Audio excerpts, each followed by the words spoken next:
Hey, good Hey, good morning. morning. Scott Good. Luton, Crystal Davis with you here on Supply Chain Now. Welcome to today's live stream. Crystal, how we doing? Good morning. Doing well despite this froggy voice. I feel great. Well, it's How are so great. you? We're doing great. You know, with the froggy voice, it just means it's time for voiceover work, right, Crystal? You ready? There you go. Well, it's great to have you back. I really enjoyed our work together this year. Of course, it goes back several years since we first met at a AME event, and have really admired your work and your leadership. And I love your POV. I think you help a lot of folks. So it's great to be able to co-host some of these conversations, Crystal. I know. I'm particularly excited about today. Lots Well, of juicy stuff. agreed. I'm with you. We've got one of our favorite repeat guests here today. More on that in just a second. But most importantly, we're talking today about how leaders can work to ensure opportunities for all in this really constantly challenging environment. So we're going to be getting Crystal's observations, as well as I mentioned, one of our favorite repeat guests, Hannah Kain, President and CEO with ALOM.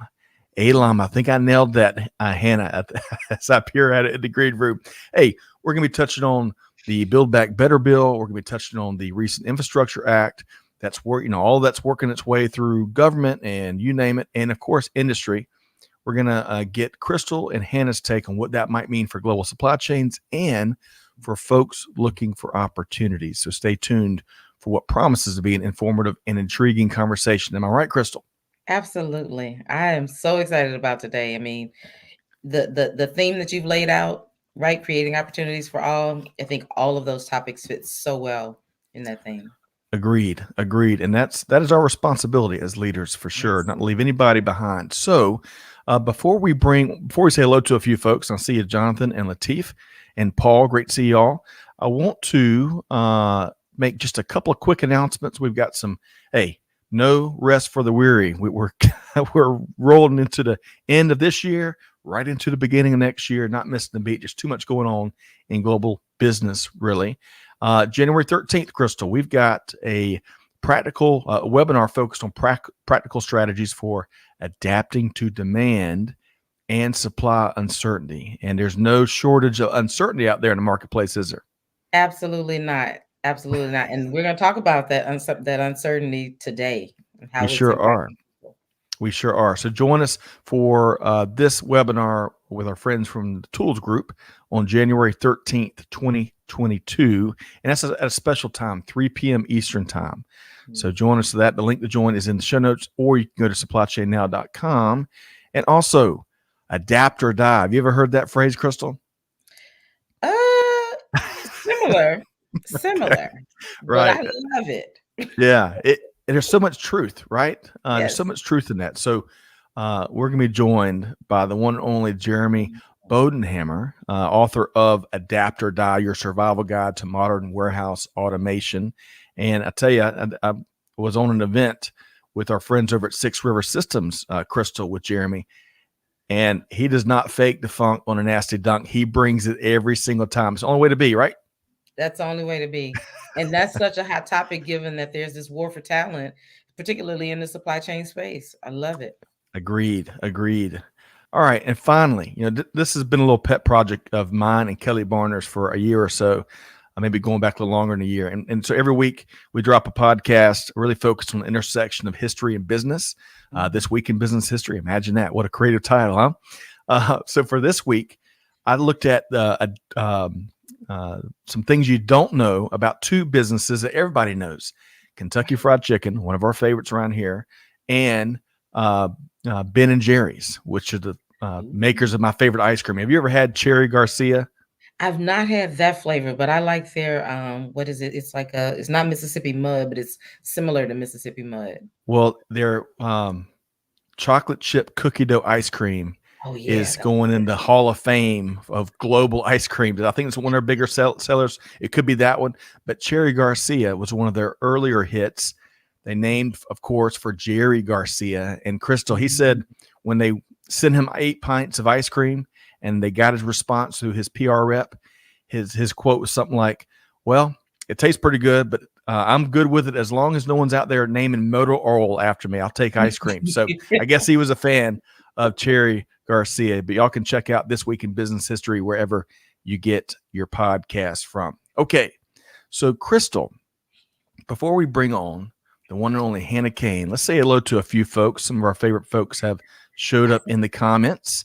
Jonathan is tuned in via LinkedIn. Jonathan, we'd love to know where you're tuned in from. We like to connect the dots because the world, Crystal, is really small, right? Very small. Very small. Yeah.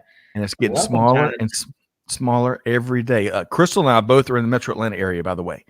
Yes. Where the temperature can't decide what it wants to do. Right.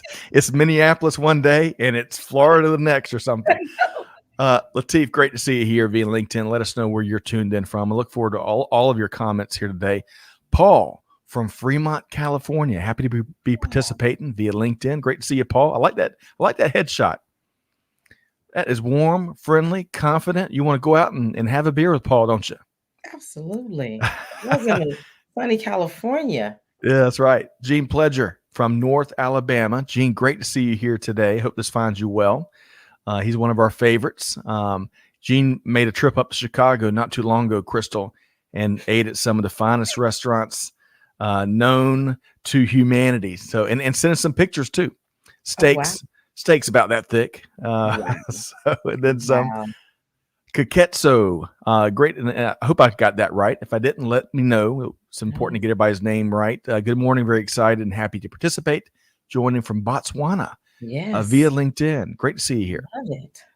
All right. And Ask and You Shall Receive. Jonathan is tuned in from Lafayette, Louisiana. How about that? You ever been there, Crystal? I have actually, and I'm originally from Mississippi. Really? So yeah. Neighboring states. Mm-hmm. And you're, of course, a big, so Jonathan, thank you for sharing that, by the way. You're a big Mississippi State fan, right? You got it right. I'm wearing the maroon today.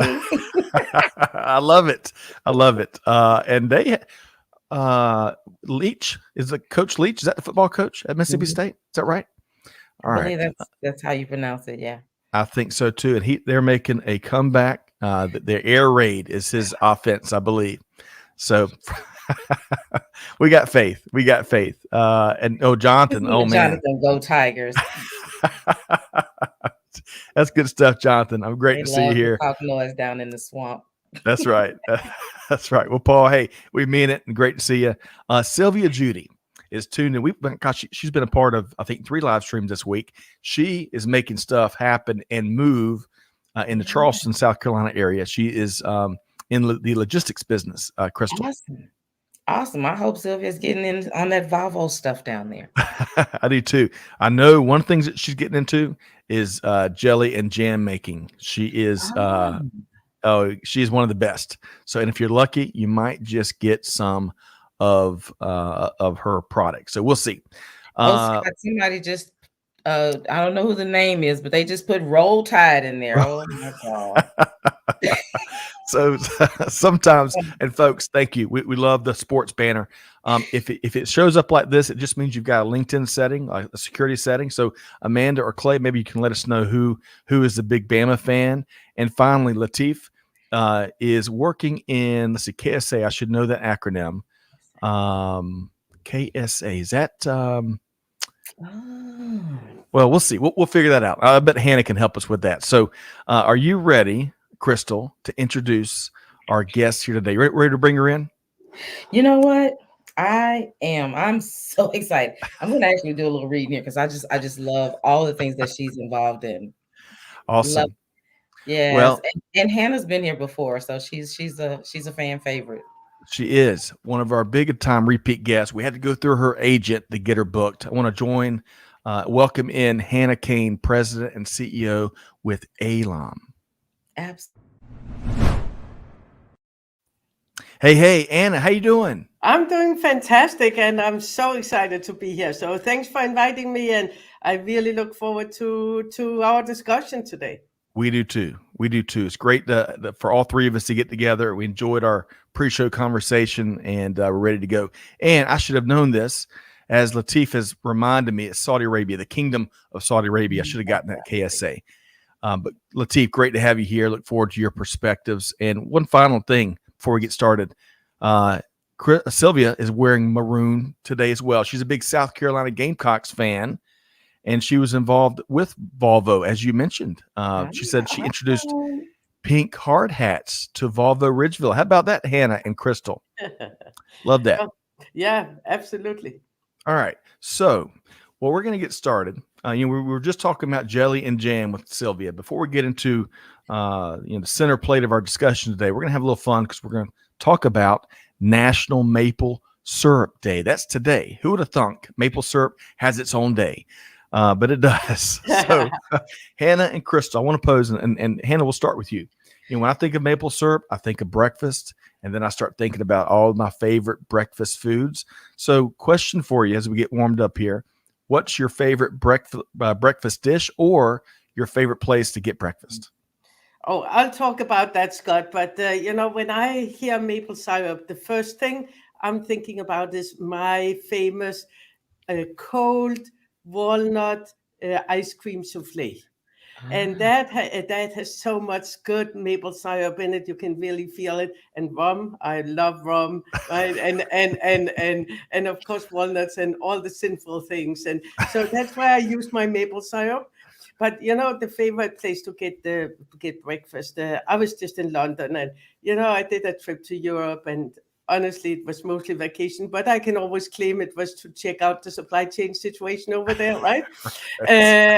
So I was in London. I had this fantastic breakfast, which was super sinful. It was at a Gordon Ramsay restaurant with the lobster and bearnaise sauce and stuff like that. So it was a real diet thing, So, well, I love your. The taste is still in my brain, right? But I've got a number of different places I like to go for breakfast, but that was certainly good. I love it. And I also love your approach to market research, Hannah. We all should take a page out of your book. Crystal, that's going to be tough to top. So when it comes to breakfast dishes, your favorite places, what comes to mind? Now, there's a favorite place I have here in Atlanta. It's called the Original Pancake House, and it's not IHOP, not International House of Pancake, but the Original Pancake House. But then I have a very interesting and quick syrup story. So growing up in Mississippi, it's not maple syrup. I just confirmed that it's not. But there's a syrup. The brand is Blackburn syrup. And so they don't sell it here in Georgia. Now, I can order anything I want offline, but every time my parents come to visit, I'm like, Mom, please bring me some. So she came for Thanksgiving. She bought six or seven bottles. Nice, Mom. Nice. I love it. I'll never run out of syrup. How long do they last? Yes. Yeah, they have a pretty good shelf life. Okay. Outstanding. Yeah. But do they outlast their shelf life is the question. That's the question in my house, right? I'm not that person. I so trust the shelf life that's on the label. I'm like, no. No, but the question is whether they are gone the next day, right? My question is not whether I think like that. Right. How fast do you go through it, Crystal? Yeah. I don't go through it as fast as my uncle. I'd say those two bottles will probably last me a year. I love that. I love Mom coming through syrup supply chain. Supply chain. I hope both of y'all get a chance to really enjoy some downtime with the family over the next couple of weeks.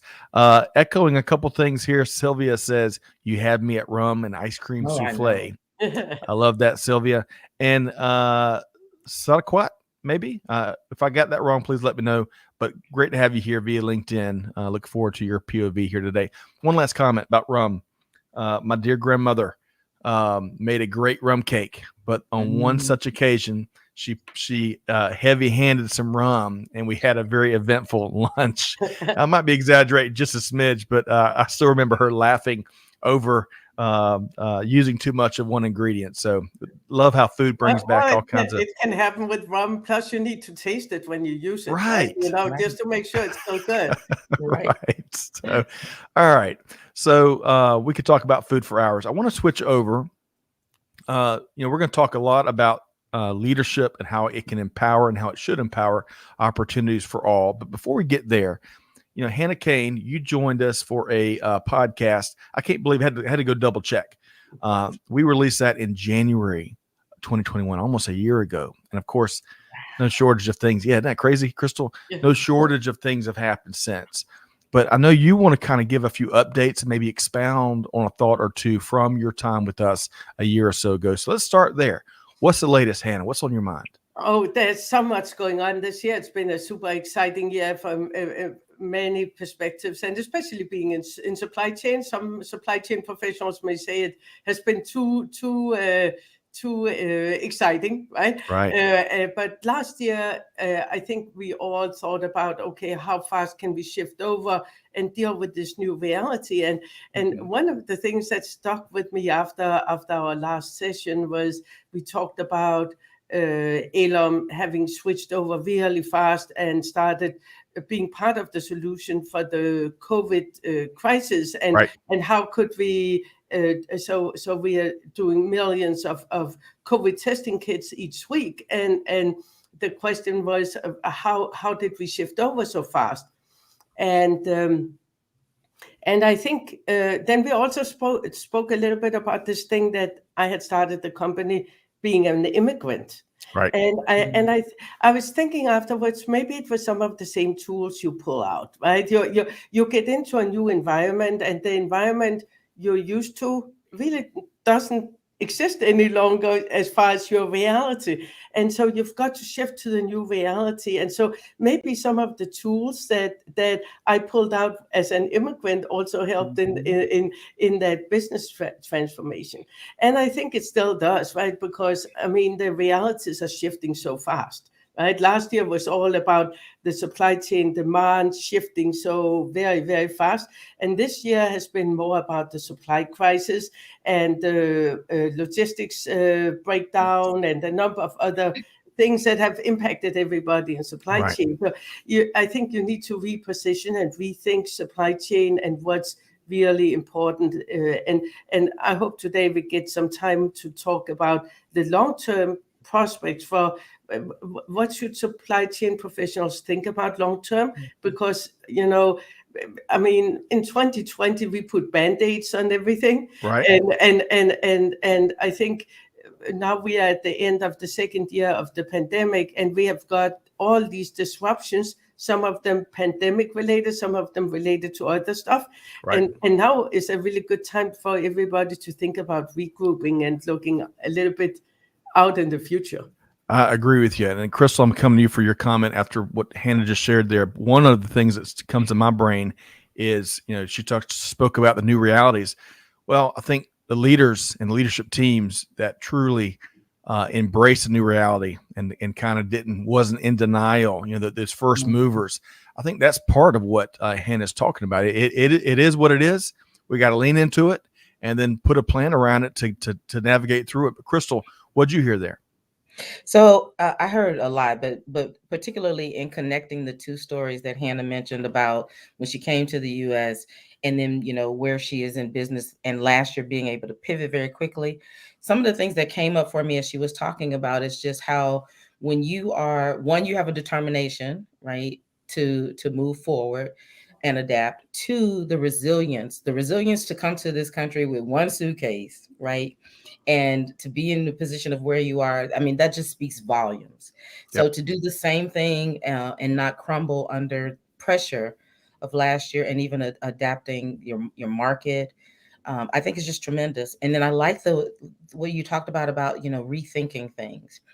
And I think that more leaders, I had a very good mentor, and he said, you need time and space to think.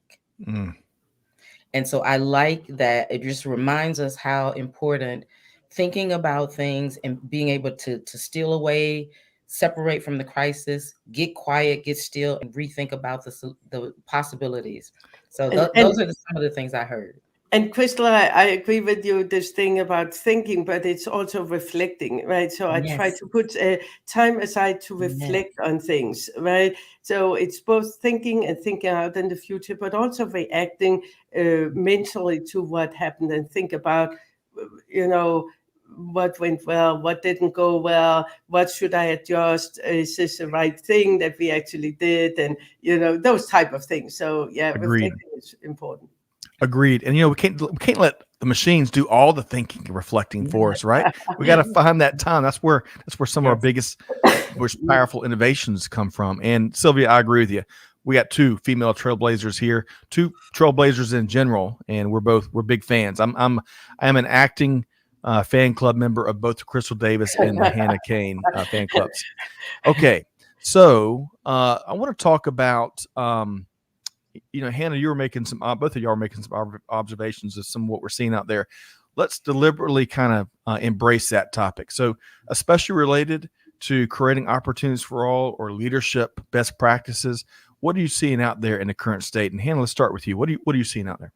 Well, I think business leaders need to understand that there has been a big shift going over the last couple of years, and the biggest shift that I'm seeing is relationship to employees, right, to staff members, and I think some of the old paradigms are gone, and I never embraced some of those. Yeah, exactly. I never embraced some of those paradigms, but I think some leaders, or maybe I shouldn't call them leaders. Some business CEOs and others are in for big awakening, because there's really this big shift going where.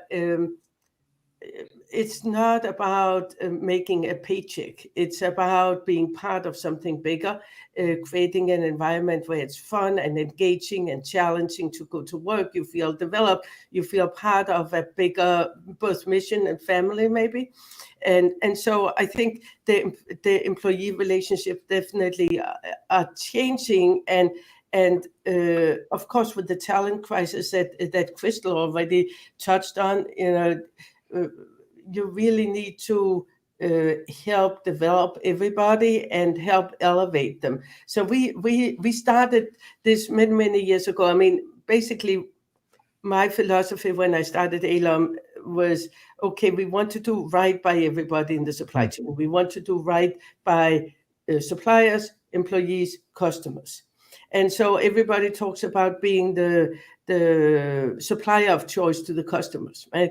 But for us, it's also being the customer of choice to suppliers, right? And treating them right, because they are actually people too. Guess what, right? And so and that, for many companies, that has not been a priority, right? They have not thought about this thing about treating suppliers right, and that came to backfire for them here during the last 1.5 years, right? So I mean, they didn't get the first product rolling off the line, etc. So it's about treating them right, and also finding the suppliers that maybe are in less privileged communities or areas, and get them involved in the supply chain. And then it's about being employer of choice. And I think if I had to put a headline on where I'm thinking everything is going, it's in that aspect, right? That, it needs to shift big time for companies over to that being the employer of choice. So we started ALOM University to upskill everybody, and not just in real in their actual jobs, but also personal development, right? Yes. How can we help everybody? And then, I think here during so many people are working from home, etc. You also need to help them live a productive life, and so some of the things we've done is reaching out to the families, trying to support the families, for instance, with the educational offerings for kids and things like that. So you really need to engage with the entire human being, which includes their families. All right, Hannah, I love that. We could spend a week-long live stream on a lot of what you touched on there. But one of the things I want to pull out, and Crystal, I'd love to get your response on what you're seeing.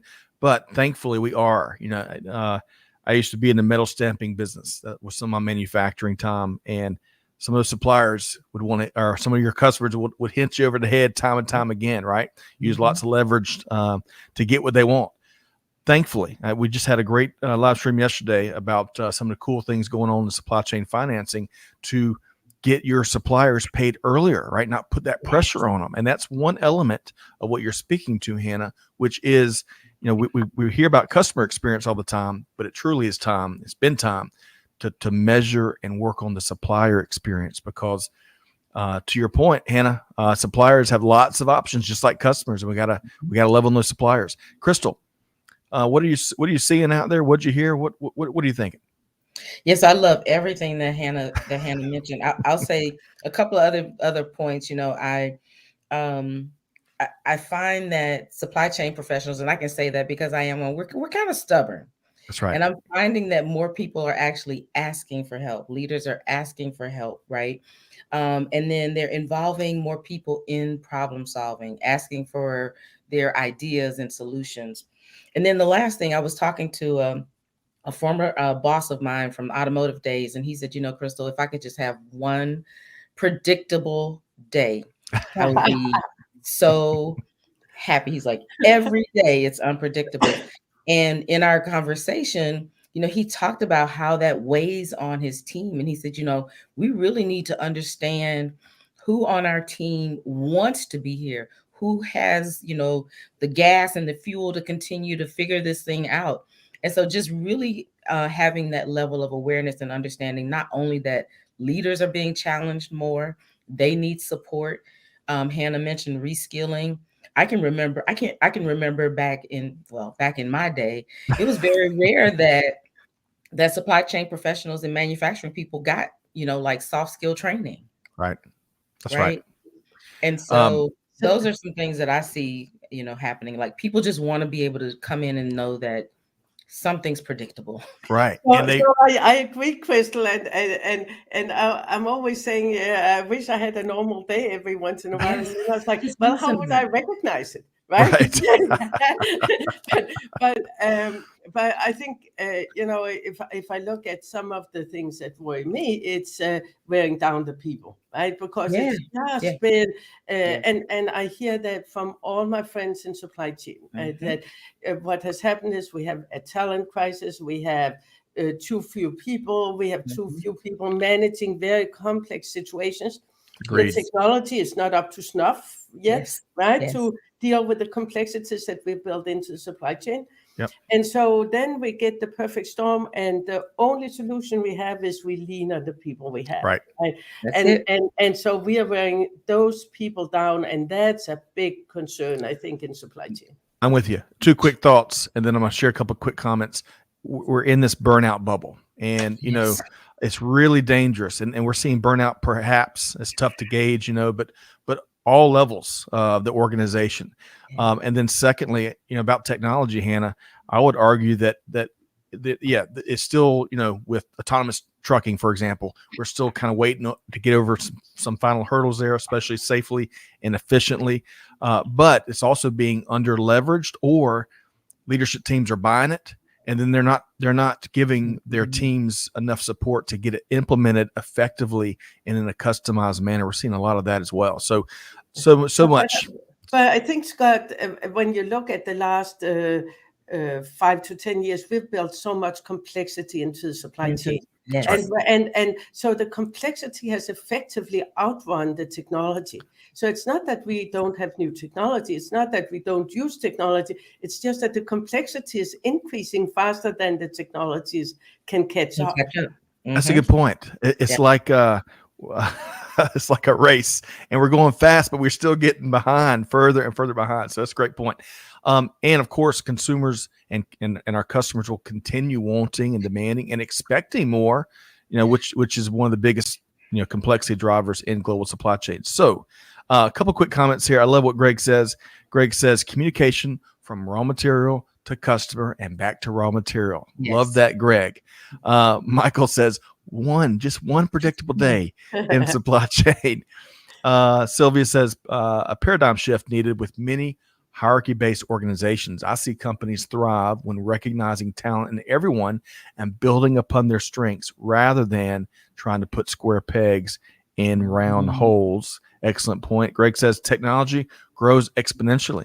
That's right, and it'll continue to do so. I don't know if y'all, I can't remember the figure, but AI has been all the rage for quite some time. It'll continue being all the rage, and I can't remember the last figure I saw of what's being budgeted for 2022. It's overwhelming. So yes, exponential growth.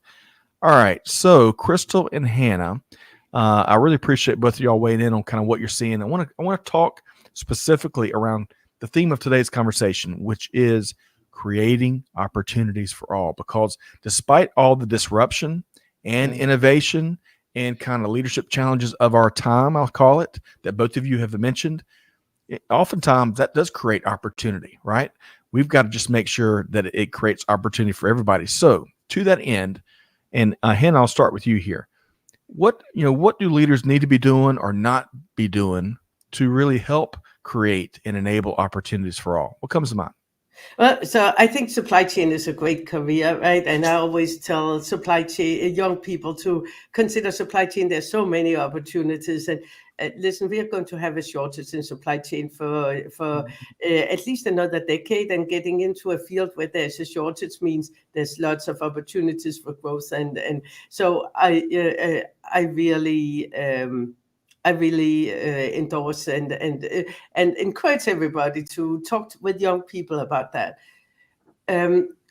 What we're seeing right now is there's been a shift in salaries, right? And this has come from the e-commerce pressure, the shift from retail to e-commerce, really, and the labor shortage really has driven up salaries. Right. For entry-level staff, and then there's a domino effect. And overall, I think it's a good thing, right? Because it does.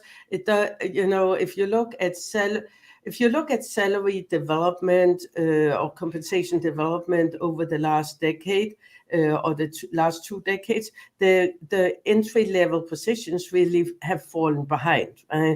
And what we're seeing now is a big time catch up. And so overall, I think that's a really good thing, that it gives more opportunities, and a lot of this will go out and do really good in families that really need that extra support. And so I think as leaders, what we need to do is embrace that, and also, as I said, make sure to upskill everybody, include everybody, right? So this is about getting the right people on the bus, and the right people are the people who have the potential to grow, not just the people who look like us or whatever. It's people who have the potential to grow. And we then spend money upskilling them, understanding where they are coming from. And I think that's part of the understanding that it's not just about who you hire. It's also how do you interact with them while you're trying to grow them into the leaders at your company, and we all want, right? And so part of what I'm concerned about is when I'm seeing things like the salary surveys in supply chain showing that women are making still roughly 20% less than men, right, for the same jobs, even in entry-level positions, even with the same background, even when women come in with better background. So those are some of the things that we absolutely need to correct.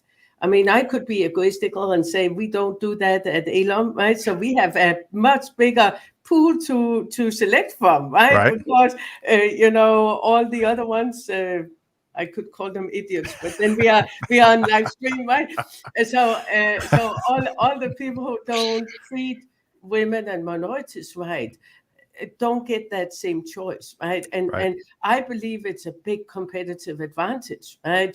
Because I get a different group of leaders in that are really the leaders of the future. And so I think some people are in for a rude awakening if they don't embrace both the diversity, but also the inclusion and the belonging, right? So that's on one area, and the other area I always look at is suppliers, right? So having the suppliers that are diverse suppliers, that are minority suppliers. So we have a really strong diversity program, supply diversity program, because we want to reach out into those communities. So it's proven over and over again that women-owned and minority-owned businesses reach out and employ employees from underserved communities, and therefore have a bigger social impact. And so we embrace that and are very, very conscious about growing that segment of our suppliers. So I think all leaders need to think about those type of things. And I'm just totally egoistic in what I'm doing here, right? Because of course it's the right thing, but I'm winning because I'm doing it. All right. I love that, Hannah. And Crystal, I swear we could hook up Hannah to the power grid here in the States, and we'd have sustainable energy for months. But Crystal, so she kind of talked about a variety of things there, but it's mainly couched in kind of opportunities, including compensation for a lot of employees, as well as supplier diversity and creating contract opportunities for all. What are some of your thoughts, Crystal? Okay, so I'm going to piggyback off of, I'm going to forget kind of my answer to your original question, because this is so critical, right? So there's a shortage of truck drivers. There's a shortage of suppliers. There's a there's shortages all around. And so never has there been a better time to actually for small businesses and women-owned businesses and minority businesses to really show up. I was sharing, Scott, I think I shared this with you. I was talking with a gentleman a few weeks ago, and he said, "Oh, it's so hard to find women in supply chain." And I was like, "Where are you looking?" Yeah, we're everywhere. Where are you looking? Right. And so I just so encourage minority and small business owners this is the time. My friend Vernice Armour, she has a shirt that says, "A closed mouth don't get fed." This is the time that you should be shouting from the rooftops, that you are here and available to help alleviate some of these pressures in the supply chain. I love it. And nearshoring, right? I mean, especially for U.S. businesses, McKinsey did a survey asking, okay, what do supply chain professionals think about, supply chain leaders think about as solutions to the supply chain crisis? And a fair amount said nearshoring, but when you looked at who actually did it, it was way fewer. Right. Yeah, but I think nearshoring really solves a number of different issues. It removes risk in supply chain, and it helps the smaller businesses in the local community. And but there's one thing more, if I may, Scott. So the thing I'm concerned about here, as we are having these supply chain issues going on, is that it's really negatively impacting the small and mid-sized manufacturers, especially in the US.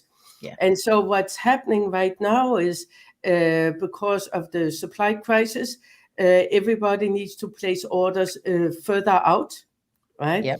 They also, if they buy from, typically a lot of those manufacturers get components in from Asia.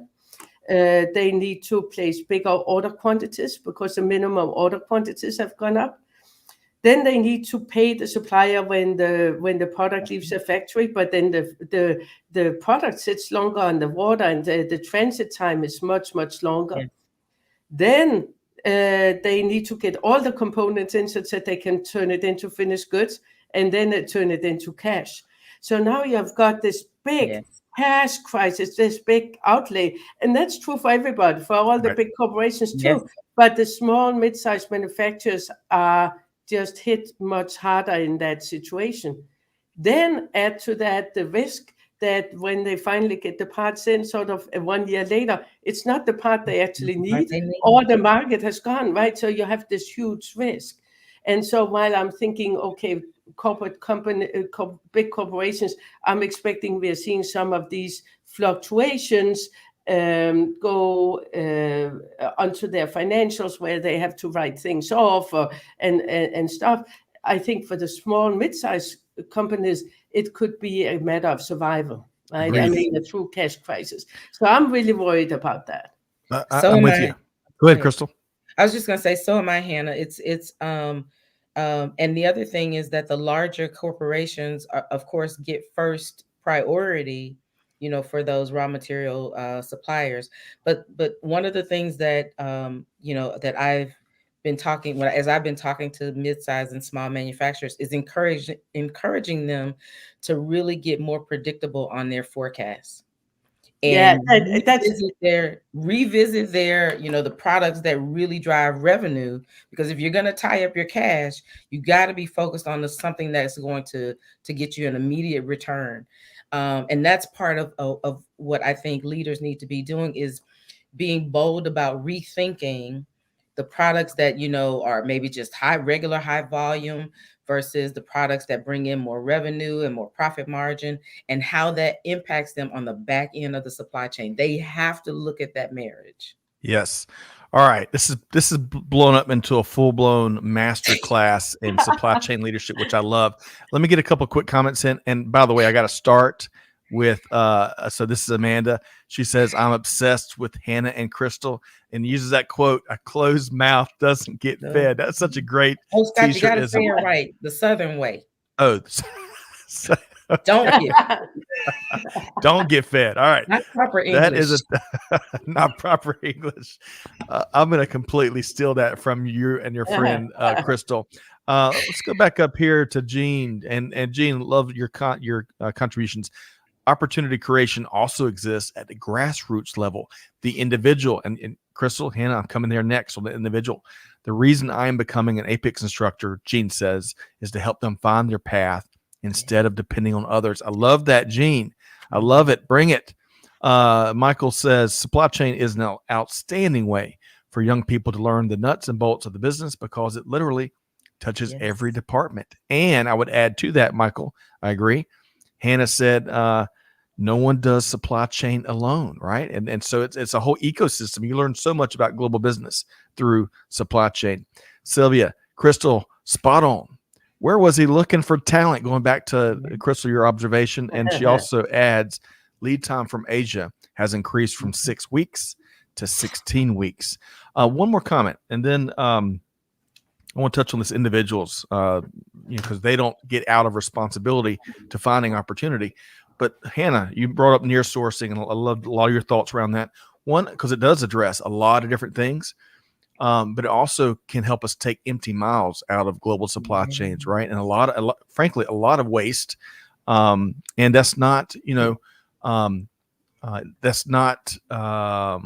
selfish thinking, right? It's not, nearshoring because of nearshoring. It's really, there's opportunities for nearshoring globally, right? And we're starting to see, after some a slow approach, we're starting to see some serious shifts. I think Turkey, the country of Turkey, is having a record-making apparel manufacturing year because of some of these resourcing decisions, and that's cool to see. Okay, so I'll give both of y'all, if you would, one more quick final comment, and then I'm going to switch over to the individual side, and we're probably going to spill over just a couple minutes. But Hannah, one final comment around what leaders must do to create opportunities for all.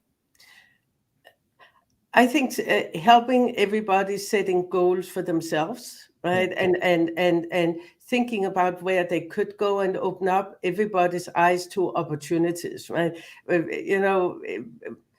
I think evolutionary, we are set to look at things negatively. And the question is, how do we get everybody to open up, think about the opportunities for them, and really become CEOs of their own lives? I like that. I love that. All right, Crystal, one quick thought from you. Very similar response. I was going to say, the more that they can help the individual find the meaning in the work that they do, and invite them to really stretch, out of the box thinking, and take ownership of implementation. I think that's what they should be doing. Amen. The purpose principle is some of what I heard there. Okay, so let's talk. Let's keep going down that path, and we won't have as much time because I want to get to some of the policies we're seeing. So, kind of your take in a nutshell here. But Hannah, if you were challenging those individuals to do something to find those opportunities, earn those opportunities, get their foot in the door. We've talked to this point about how leaders can help make that happen. But on the other side of the coin, speak for just a second to those individuals that want those opportunities. I think thinking about, first of all, you need to find an environment where you thrive. And I see it a lot with women, especially who are getting pulled into environments where they don't thrive and they fight. Why stay there? Why help a company like that be successful? Go to where you are embraced and where you are really part of the family. And then surround yourself with people who believe in you. And that's not naysayers. That's people who believe in you, but also can tell you when you're wrong or when you're on a bad track, or can tell you what other ways to look at things. And that can be from the workplace. And it's wonderful if you can find multiple people in the workplace. It's also friends. It could be spouse, partner, whatever, but and then listen to them. Yes. But make your own decisions. I agreed. I got a quick personal message there from Amanda saying, yes, listen to Hannah. Listen to them. Listen to them is what she says here. So, all right. So, Crystal, same quick question. You know, as you challenge those individuals along the lines of what Hannah did, what would you share? I would just say upskill as much as you can in technology that's going to be moving the supply chain forward, and in understanding data and digital solutions. Like, I agree with that. And then, you know, I mean, Crystal is a coach, right? And I think being getting a coach is a really good thing as you're going up through the ranks and looking at being in a learning environment. So I'm learning all the time, right? Everybody's learning all the time. Think about being an active learner and what you can learn in any given situation. That's part of the reflection I was talking about. Excellent. I do too. I love it too, Crystal. All right. So y'all get ready. We're gonna have to get some quick hitters from y'all on some of the legislation that is going through Washington, but really quick. Let's see. Greg says, need more leaders investing in being mentors. That's an excellent point. Michael, we constantly perform variance analysis to close the gap on forecasts, as Crystal brought up earlier. Sylvia, self-set goals create results. Imposed goals create resentment. Man, Sylvia, dropping the goodness today. And I think this is Devin, I believe, says, let your own biases not impede yourself, and don't try to change what's not valuing you, which Hannah kind of touched on earlier. Yesterday, I was clever, so I wanted to change the world. Today, I am wise, so I'm changing myself. And I thought, what's funny, because that's Rumi. I thought when I first read that, he or she was celebrating the rum from the earlier part of our conversation. So it's, you know, kind of spiking the football with his comment there. So love that. Okay, so I knew this was going to be a very full conversation, talking with two wonderful people that have so much to share. An hour doesn't do it justice, but let's move into some of the things we're seeing that will certainly be impacting industry if they're not already are in the weeks to come. The Build Back Better plan and the Infrastructure Investment and Jobs Act. I want to get y'all's quick thoughts on how you see that impacting both global supply chains as well as folks looking for opportunities. So Hannah, let's start with you. I really think I'm a big supporter of getting our infrastructure up to snuff. I love that we are doing it. I think it's 10 years too late. And I think I actually also think it's too little, right? Because I look at what's happening at our ports, and I'm looking at the population growth and the wealth growth and how much we are importing. And I'm thinking, if we are investing what we are investing now, we are going to tread water. We are not going to get ahead. We are going to tread water. Right. So I really think that it's the right thing to do. It's a little bit too little. And I was doing an analysis looking at the ports shipping into us versus our port capacity, and the math doesn't work. Right. And so we are just falling behind. So yeah, it's about time. Yeah, excellent points there, Hannah. All right, Crystal, what about you? Yeah, so what I love about it are the opportunities. You know, again, I'm a huge advocate for women owned businesses, small businesses, and so for me, I think that it's important that a business owner really reads through the bill, understands where they can play in the space, how they can align with either primes or second tier to get involved in this. And to Hannah's point, I mean, it's just really it's a start. It's a start. And I think what needs to come behind this is, okay, what's our 20-year plan? Right? This is just a start to relieve pressure. But Right. what's our And 20-year plan? I love that, Crystal, looking for the opportunities, right? That Yeah. brings out the entrepreneur in all of us. Yes. Right. That is right. Absolutely. And Crystal, as you've shared a little bit now and certainly pre-show, there's lots of opportunities that these acts present, right?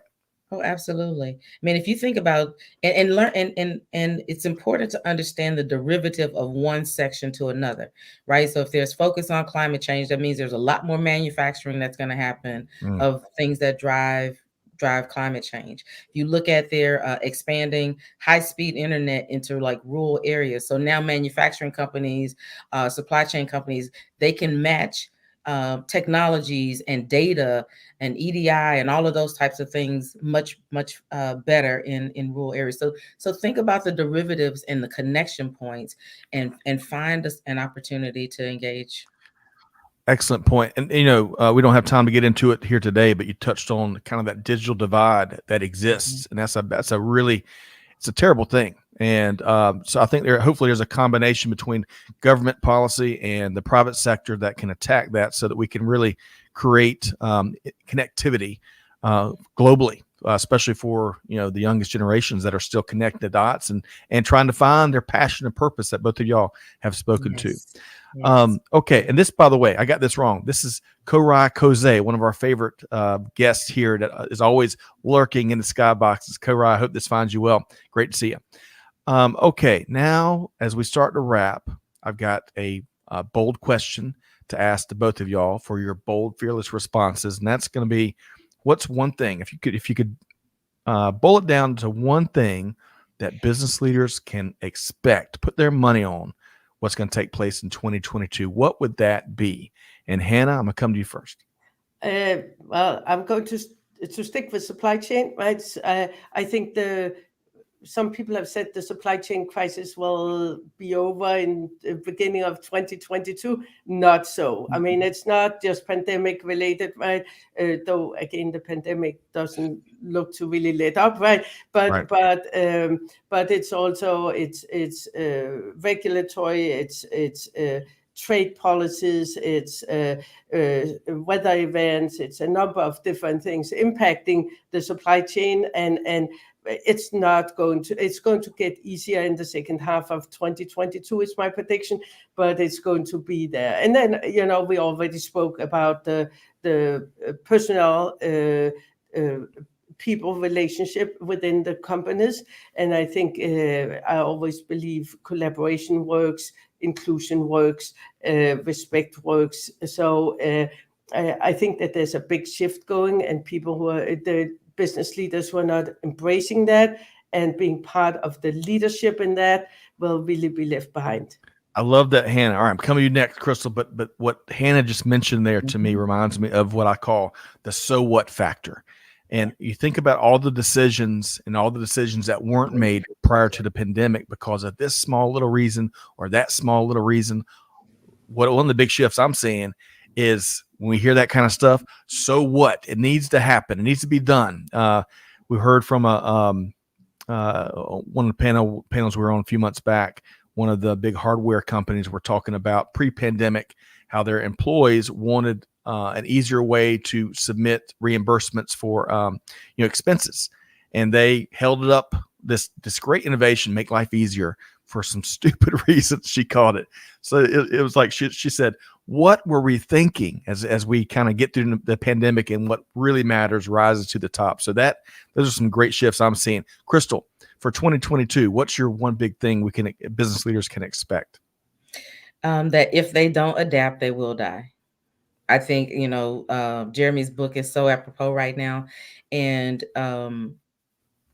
I think that they have to be prepared to accelerate their ability to bring in technology, to bring in digital solutions that bring data to the people that make decisions, within their organizations every day. It's just a no-brainer now. Yeah, I'm with you. Adapt or perish might be a There you easier go. on the ears way of putting it, There you but go. either one gets the message across. To your point, Yeah. Crystal, right? They have to adapt. I Yeah, mean, that's right. you can't resist the change. You can't be and not picking on too much, but the Sears and Roebuck is such a great example. They really clung to retail of previous states, I'll call it, right? And unfortunately, that's been quite a story to understand, and especially as you see store after store close. But nevertheless, okay. So Hannah, I want to make sure, as everyone's a member of the Hannah Kain fan club, how can folks connect? I mean, you've shared some Yeah, my things. blushing, so. Well, it's not just us. Your company, ALOM, has received a ton of recognition, especially around a bunch of different fronts. But I love the purpose-driven stuff and to give back, give forward activities that y'all are regularly participants in. How can folks connect with you and ALOM? First of all, Scott, I want to say I've got great staff members, and they are the ones carrying the company, right? So, I'm very fortunate. And our URL to a website, www.alom.com, ALOM.com. And of course, I'm on LinkedIn, so my user ID is Hannah Kain. So that should be nice and simple. And if somebody wants to try my email, it's hkain@alom.com. Love it. I'm always looking for more simplicity in life. Simple things are great things. And this is real. And make fun of me if you will. But we had some lights out. I went to the store, got a big old box of light bulbs, and I spent an hour or so with a ladder and light bulbs going around the house, unscrewing the ones that didn't work and plugging the new ones in.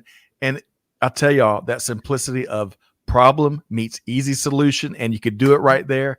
I could change light bulbs all week, folks. I really could. We're hunting down that simplicity. But Crystal, it only takes one Scott to put in the light bulb.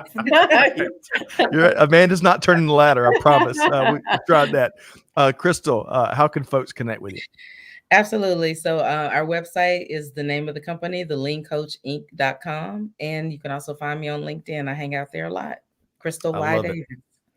I love the POVs. I know your LinkedIn lives are so good, and I know that work has gotten busy, but you're looking at reinventing that in a new year. Yes. But I really appreciate the knowledge you drop on LinkedIn very regularly, both of y'all. And it's a pleasure and a treasure to have y'all here for the last hour as we work through some of the biggest topics of our time. So with all of that said, folks, make sure you connect with Hannah Kain, connect with Crystal Davis, learn from these two individuals as much as we have in the last couple of years. Yes, Michael, learn to be comfortable being uncomfortable. That's continuous, isn't it though? Isn't it though? Although the one you shared earlier, the closed mouth, don't get fed. So folks, hopefully you've enjoyed these conversations as much as I have. Big thanks to Hannah Kain and Crystal Davis for joining us here today. Be sure to connect with them. Big thanks to all the folks behind the scenes, Clay and Amanda and Paul and all the other folks that helped make today's live stream happen. But most importantly, folks, if you listen to anything here today, you got to take action. You got to be like Crystal and Hannah. Do good, give forward, be the change that's needed. And on that note, we'll see you next time right back here on Supply Chain Now. Thanks, everybody.